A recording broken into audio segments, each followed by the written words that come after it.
You are watching Thainess. From Next Step.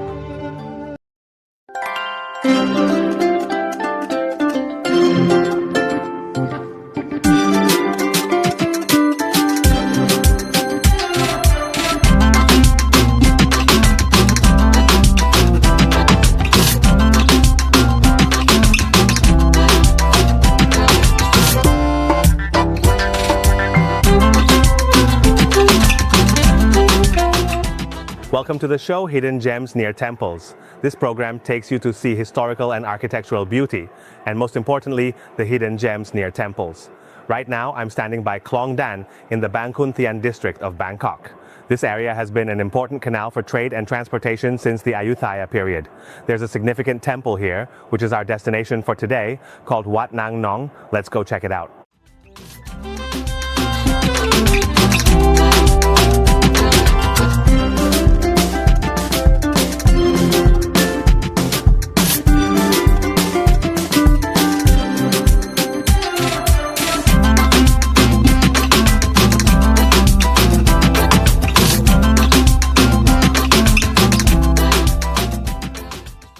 Wat Nang Nong is located in an area called Bang Nang Nong. This name, Bang Nang Nong, appears in the oldest literature, the Klong Kamswan Samut, from the early Ayutthaya period. The name has appeared ever since, even in the works of Sun Thorn Pu. The name Bang Nang Nong was likely a local term for a flood-prone lowland area with many small canals. This area was a key community along Klong Dan, an ancient transportation route that appeared on foreign maps as far back as the reign of King Prasat Thong. During the Ayutthaya period, including the reign of King Narai, French diplomatic missions used this route to travel to Phetchaburi or further south to Mergui and Tenasserim, all of which required passing through Bang Nang Nong. This shows that this area was a significant location, with communities living here since the Ayutthaya period, continuing through the Thonburi and Ratanakosin eras, with Wat Nang Nong serving as the heart of the community.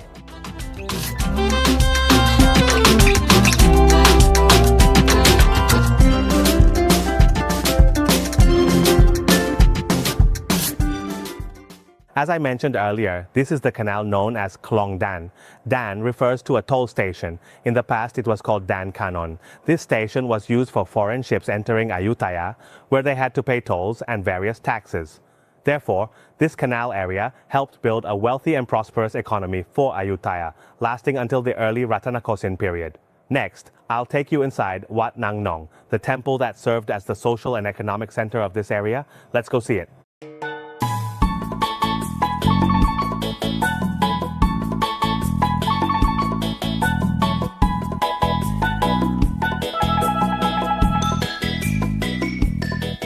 The architecture of Wat Nang Nong can be divided into three main sections. First is the northern Vihara, then a decorated stupa in the middle, and another Vihara, making three parts in total. This type of layout developed during the late Ayutthaya period. In the early Ayutthaya period, the stupa was the main focus of the temple, with a small Vihara in front. But by the late Ayutthaya period, the layout changed, making the stupa smaller and increasing the size of buildings like the Vihara or the ordination hall. These layouts then continued on. Early Ratanakosin craftsmanship up to the reign of King Rama III.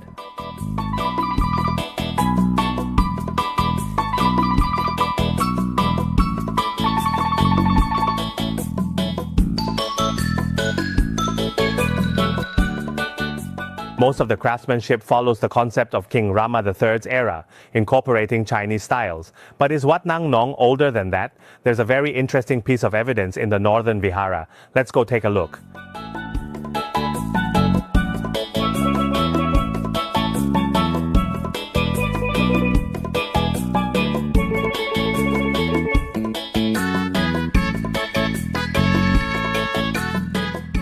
Regarding this Vihara, according to the survey by the late national artist in visual arts, Professor Nonapak Nam, or Prayun Uluchada, he stated that before the major restoration of Wat Nang Nong, the Vihara had pointed arch openings in the roof, known as pointed arches, similar to the palace in Lopburi built during King Narai's reign. Professor Nonapak Nam thus concluded that Wat Nang Nong is an ancient temple dating back to the Ayutthaya period. Let's go inside the Vihara. There's another piece of evidence that helps confirm the antiquity of this temple, showing it's been here since the Ayutthaya era. Let's go see inside.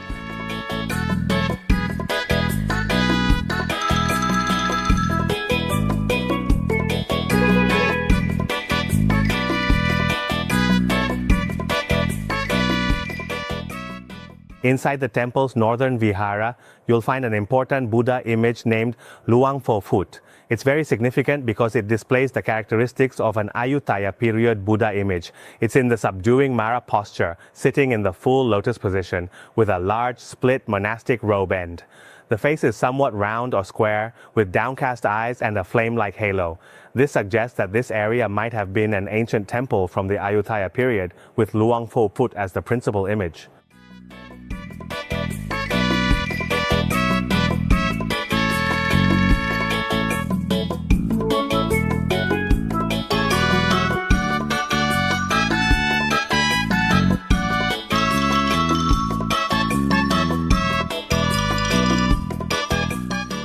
The second part we're visiting is the ordination hall. This hall was entirely built during the reign of King Rama III. The architecture follows the royal preference of that era, featuring large pillars and lacking traditional Thai roof decorations like the chofa, bairaka, and hang hong. Instead, it uses Chinese-style masonry, allowing for a very large, tall structure. This part was built behind the decorated stupa. It's assumed this area originally housed buildings from the late Ayutthaya period, but King Rama III rebuilt it, making this ordination hall the temple's centerpiece to this day.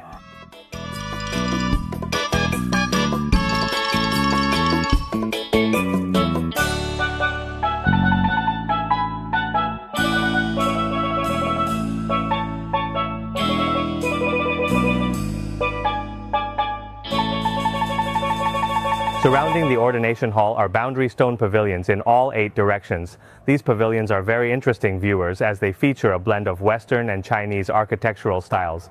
I'll discuss the evolution of boundary stone pavilions in Siamese art, starting from around the Buddhist years 1200 to 1300. We see Dvaravati-style boundary stones, which were massive, as tall as or taller than a person, placed in the open to mark boundaries. Moving into the Ayutthaya period, these stones remained large but were simply placed on the ground. By the time of Ayutthaya, in the middle period, later on, boundary stones known as pedestal-mounted sema emerged. Viewers. These consist of a pedestal where a smaller boundary stone is placed. By the late Ayutthaya period, they evolved into what's called the elephant howdah style. This style features a structure covering the stone, resembling the howdah used for sitting on an elephant. Moving into the very late Ayutthaya period and through the Thonburi and early Ratana Kosin eras, we see sema shrines in the palace style. Viewers. These are also building-like structures. By the reign of King Rama III, they became a blend of Chinese and Western styles, like what we see here at Wat Nang Nong. Following this, during the reign of King Rama IV, boundary stones became small and were attached to the walls of the ordination hall. Or another type, which are quite large, adapted from the stone pillars found in Khmer temples. This is the evolutionary path of boundary stones in Siamese art. Identifying the style can help us determine the age of a temple to a certain extent.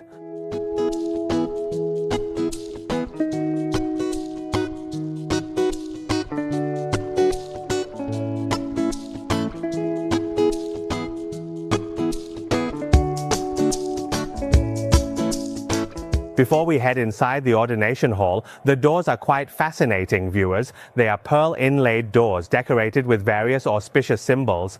Additionally, the door and window frames feature a style popular during the reign of King Rama III, known as Lai Yang Thet, viewers. What does Lai Yang Thet mean? It means foreign style. It's a blend of Western, Chinese, and our own Siamese patterns.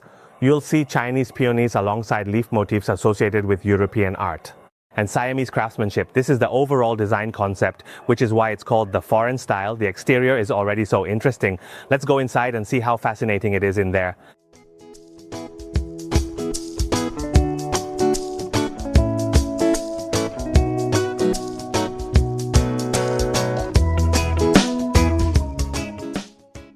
This crowned Buddha image is interpreted as representing the universal monarch. In Buddhist law, it said there was a king Chomfu Bodhi who ruled the city of Panchala. No one in the entire continent of Jambudvipa could rival his wealth or greatness. The Buddha wished to humble him and subdue his arrogance, so he manifested a magnificent city and appeared as the universal monarch, the king of kings. He then had the god Indra disguised himself as a messenger to invite King Thonburi to the city. When the king saw how grand the city was with gold and diamonds being traded commonly, and then met the Buddha manifested as the majestic universal monarch in full imperial regalia, he was deeply humbled. He eventually came to respect and revere the Buddha. Once the king's pride had vanished, the Buddha dissolved the manifestations, revealing himself as a simple, ordinary arahant. King Thonburi then understood the ultimate truth and became a devoted follower of Buddhism from that moment on.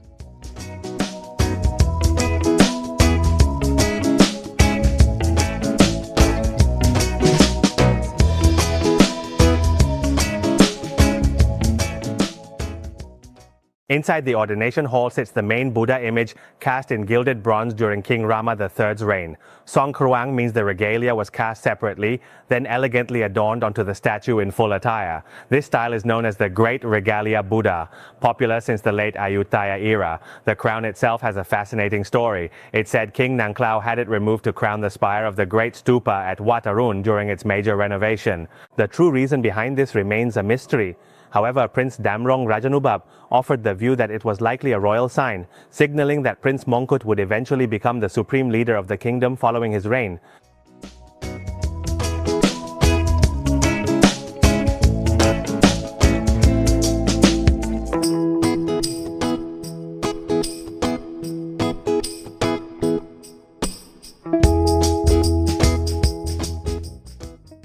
On the door and window panels, you'll see the royal regalia. These are the king's ceremonial items marking his high rank. Just as the Buddha image is depicted as a Chakapatirat or universal monarch adorned with these royal symbols. In terms of cosmology, this monarch is seen as a deity, a divine being who descended from the heavens to manifest in the human world. He has the important and significant choice to achieve true greatness in either the secular world or the spiritual realm. He could, if he so desires, choose to enter the monkhood and ultimately become a Buddha, or alternatively, he could rule the world as a great universal monarch, the king of all kings, the supreme ruler. This idea fits perfectly with the political ideology of the time, where kings and rulers often use such powerful and evocative imagery to establish and reinforce their grandeur and authority, portraying themselves as divine rulers sent from heaven who deliberately chose the worldly path in order to lead the nation toward prosperity, harmony, and beauty.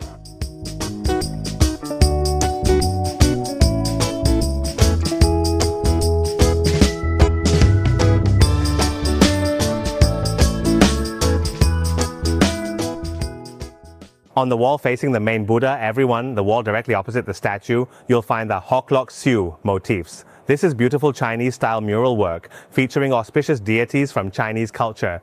In the spaces between the windows, there are rectangular panels depicting the romance of the three kingdoms. It's quite fascinating, showing various episodes. Above the doors and windows, there are glass frames with stories painted inside.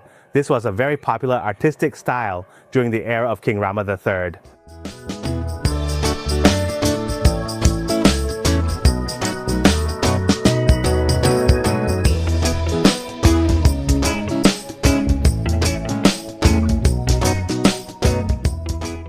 So what do you think of Wat Nang Nong? This temple dates back to the Ayutthaya period and saw a massive restoration during King Rama III's reign. Coming up next on Temple Treasures, I'll take you to the birthplace of the royal preference style of craftsmanship, the aesthetic favored by King Rama III, located right near this temple. See you in the next segment of Temple Treasures.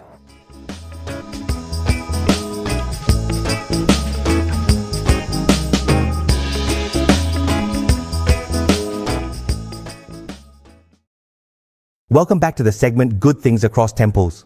We've just walked a little way behind Wat Nang Nong. There's a bridge here that crosses Klongdan to Wat Ratcha Oras. Let's go take a look together because Wat Ratcha Oras is the origin of the royal craftsmanship style popularized during the reign of King Rama III. Let's go check it out.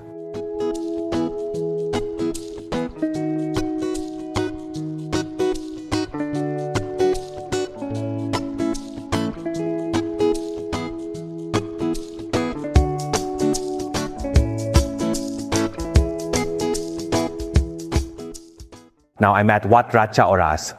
Originally, this temple was called Wat Chom Thong, and it dates back to the Ayutthaya period, when Krom Phra Mueang Jesadabodindra, who later became King Rama III, had not yet ascended the throne. He undertook a major restoration of this temple. His father, King Buddha Loetla Nabalai, then graciously renamed the temple to Wat Ratcha Oras, which refers to Krom Phra Mueang Jesadabodindra himself. There are many remarkable things inside, so let's go take a look together.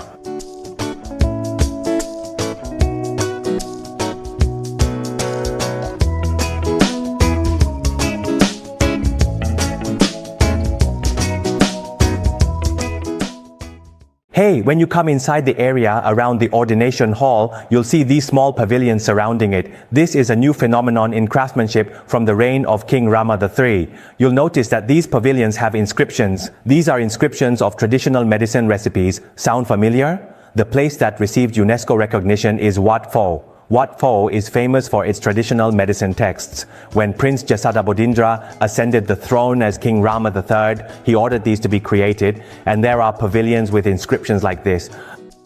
An interesting point of difference is that the traditional medicine recipes at Wat Ratcha Oras are not the royal versions, unlike those at Wat Pho, which are the official royal texts.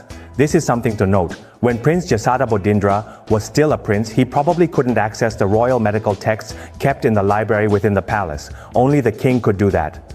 But once he ascended the throne, he was able to bring out the royal texts. So this is the reason why this marked a new phenomenon, bringing knowledge that was once kept within the palace out into the temple. It essentially became a school, or what could be called the very first university of Siam.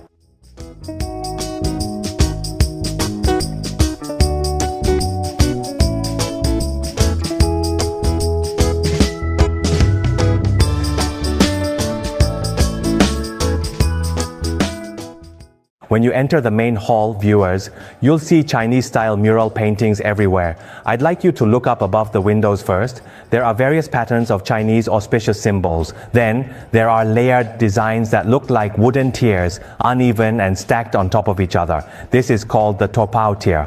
Topao is a Chinese term referring to a style popular in China during the Qing dynasty, which coincided with the reign of King Rama III. This was during the time of King Rama II and King Rama III.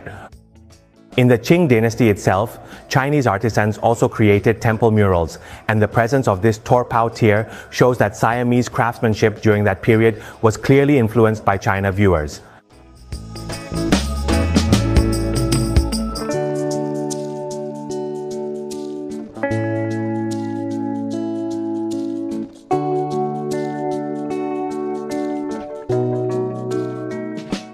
The decoration is very interesting, viewers. On the window panels, the wood is carved, and on the large door panels, they are inlaid with mother of pearl, featuring dragon and cloud motifs, specifically Chinese-style dragons and clouds. The Chinese cloud patterns are truly beautiful. In addition, between the window panels, you'll find auspicious objects such as oranges and pumpkins. These items are all auspicious symbols in Chinese culture. If you have Chinese ancestry, you'll notice that offering oranges is a common practice, and this tradition continues to this day as oranges are considered auspicious fruits. In addition, there are also paintings of bats. Viewers, bats, which we usually think of as creatures that dwell in the dark, why do they appear in temple decorations? In Chinese, the word for bat is fu, which has a positive meaning. It means great fortune. If you combine it with the word Hong, which means red, it becomes Hong Fu, which means even greater fortune. So as you can see, they are all auspicious symbols that decorate the interior of the ordination hall at Wat Ratcha Oras here.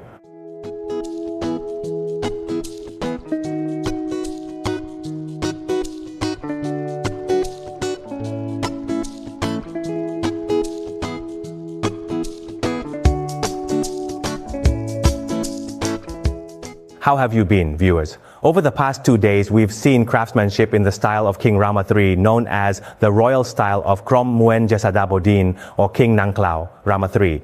During that period, there were social changes, with many overseas Chinese immigrating to seek the king's protection in Siam, forming the foundation that continues to this day. That's why we see that in Bangkok and among the Chinese community, most people of Chinese descent trace their roots back to those who first arrived during the reign of King Rama III, and from the flourishing junk trade and commerce during that time. During the reign of King Rama III, there was a great influx of wealth, including what was known as the red bag money.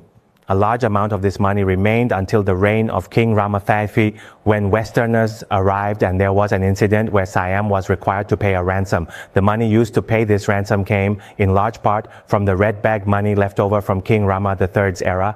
This payment to the Westerners allowed Siam to narrowly escape colonization, viewers. And the traces of craftsmanship from the time of King Rama III have survived to the present day for us to see and study. Now, moving on, in the next segment of The Good Stuff by the Temple, I will take you to visit a museum that tells the story of the Thonburi side. Which museum will it be? You'll have to stay tuned to find out.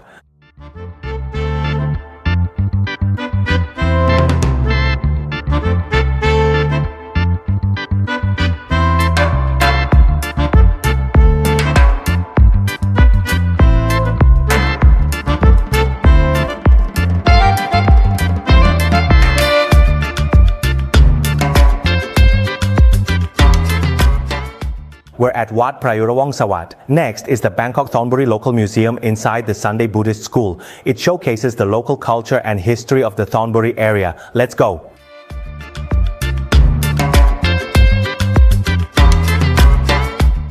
The Bangkok local museums were established in several locations to tell stories and connect people with their local areas. Here on the Thonburi side, we have this particular museum, the Thonburi Local Museum. It shares the history of this area, especially around Thonburi, explaining its origins and which ethnic groups have lived together here on the Thonburi side. Each spot here has a very interesting history. Let's go take a look at them one by one.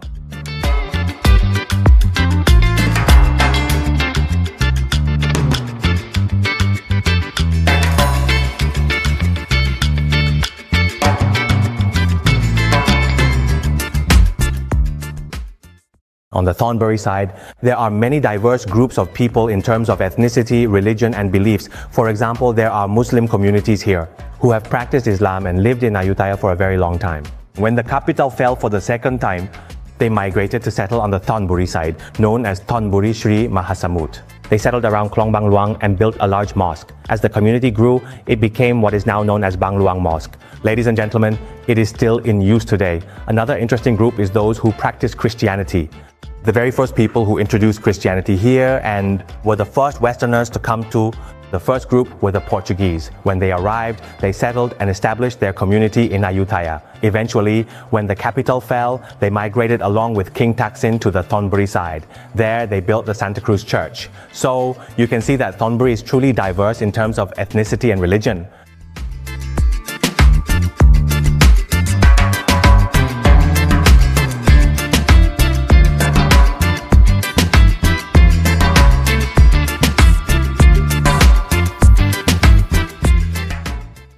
Another group of people that cannot go unmentioned are the Chinese, who played a significant role during the reign of King Rama III. As we already know, a large number of overseas Chinese migrated here to seek the king's protection, leading to the establishment of many Chinese shrines all over Bangkok and Thonburi. The Chinese community had a tremendous influence on Thai history and society, and this impact continues today with their descendants spread throughout Bangkok. These characteristics, as we've already seen, whether it's the Muslim community, the Christian community, or the Chinese community, have all contributed to the creation of unique foods and handicrafts. For example, the stone-polished bowls from bamboo, or the Kanam Farang Kudichin, Western-style cake from Kudichin, which has been passed down for generations, as well as Chinese cuisine that has blended with Thai food. The use of the Chinese wok is a clear demonstration of the influence of the Chinese people. In short, Thonburi is truly home to a diverse mix of ethnicities and religions.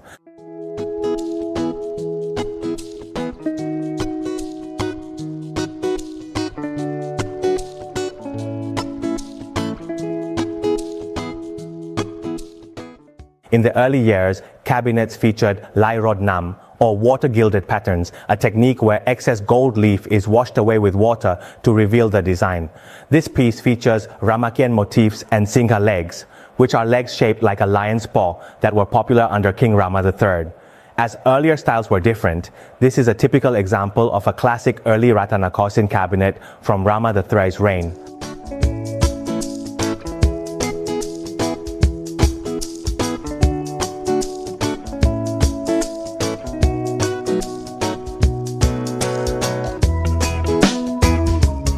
Today, we're here to see a temple that serves as an example of royal craftsmanship in the style of King Rama III, which incorporates Chinese artisan techniques.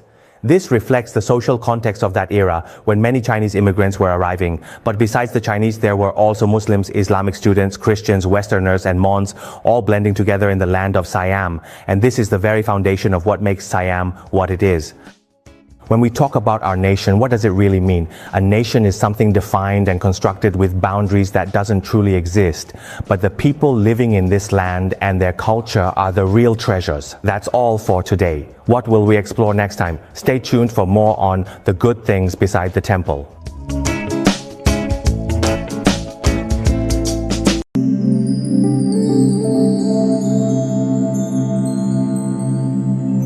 Broadcasting from Thailand. You are watching Thainess with the cooperation of Next Step.